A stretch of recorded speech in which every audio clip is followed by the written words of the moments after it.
धनतेरस, जिसे धनत्रयोदशी के नाम से भी जाना जाता है, दीपावली के महापर्व का पहला दिन होता है। यह दिन विशेष रूप से समृद्धि, सुख समृद्धि और स्वास्थ्य के लिए मनाया जाता है और इस दिन का संबंध माता लक्ष्मी से है, जो धन और समृद्धि की देवी मानी जाती है। धनतेरस का इतिहास और इसकी पौराणिक कथा हमें उन धार्मिक और सांस्कृतिक धारणाओं से जोड़ती है जो माता लक्ष्मी की महिमा को दर्शाती है। धनतेरस की उत्पत्ति के पीछे कई पौराणिक कथाएं जुड़ी हुई है, जिनमें से एक प्रमुख कथा समुद्र मंथन से जुड़ी है।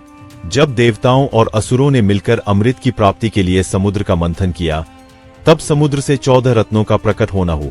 इन रत्नों में माता लक्ष्मी भी प्रकट हुई, जो समृद्धि और वैभव का प्रतीक थी।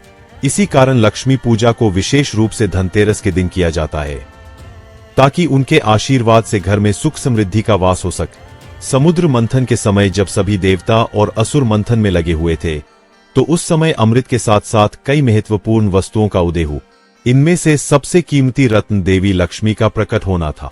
कहते हैं कि जब माता लक्ष्मी समुद्र से बाहर आईं, तो सभी देवताओं ने उनका स्वागत किया और उन्हें धन, वैभव और समृद्धि की देवी के रूप में मान्यता दी। इसलिए धनतेरस के दिन माता लक्ष्मी की पूजा का विशेष महत्व है, क्योंकि यह दिन उनके प्राकट्य का प्रतीक माना जाता है।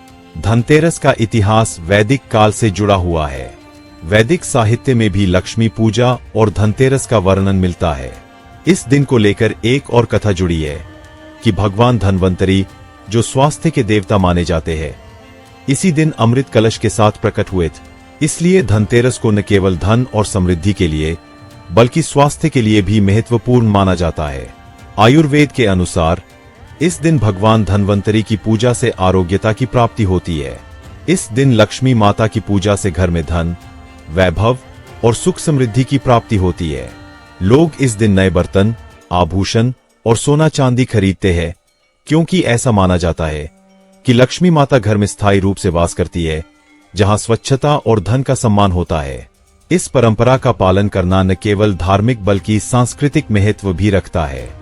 धनतेरस पर सोने चांदी के आभूषण या बर्तन खरीदने की परंपरा से जुड़ी एक पौराणिक कथा है कि जब समुद्र मंथन के समय भगवान धन्वंतरी अमृत कलश लेकर आए, तब वह सोने का कलश था। इस दिन से ही सोने और चांदी को लक्ष्मी माता का प्रतीक माना गया और इसे खरीदने की परंपरा शुरू हुई। समय के साथ धनतेरस ने केवल धार्मिक और सांस्कृतिक सीमाओं तक ही नहीं, बल्कि व्यापारिक और सामाजिक दृष्टिकोण से भी अपना स्थान बना लिया है।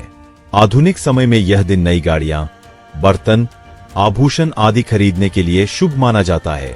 लक्ष्मी माता की कृपा प्राप्त करने के लिए इस दिन स्वर्ण या चांदी की वस्तुएं खरीदने का विशेष महत्व है।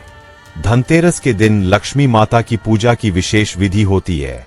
पूजा के दौरान माता लक्ष्मी की प्रतिमा को साफ स्वच्छ वस्त्र पहनाए जाते हैं और उन्हें फूल, धूप, दीप और मिठाई अर्पित की जाती है। इस दिन विशेष रूप से दीप जलाकर लक्ष्मी माता का स्वागत किया जाता है, ताकि वे घर में स्थायी रूप से वास कर सके। दीप जलाने की परंपरा इसलिए है ताकि अंधकार को दूर करके घर में आलोक और समृद्धि का प्रवेश। धनतेरस का प्रमुख संदेश यह है कि सच्ची समृद्धि केवल भौतिक वस्तुओं में नहीं, बल्कि आत्मिक और मानसिक सुख में भी निहित है। लक्ष्मी माता का आशीर्वाद प्राप्त करने के लिए सच्चाई, ईमानदारी और सद्गुणों का पालन करना अनिवार्य है। धनतेरस न केवल धन और समृद्धि का पर्व है, बल्कि यह हमारी आंतरिक संपत्ति को भी जागृत करने का समय है।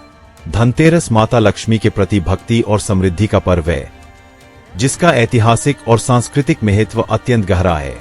यह दिन हमें यह सिखाता है कि जीवन में धन का स्थान आवश्यक है, परंतु सच्ची समृद्धि ईमानदारी, सच्चाई और सेवा भाव में निहित होती है। धनतेरस के दिन लक्ष्मी माता की पूजा से हम केवल भौतिक समृद्धि की प्राप्ति नहीं करते, बल्कि आंतरिक शांति और संतुष्टि का भी अनुभव करते हैं।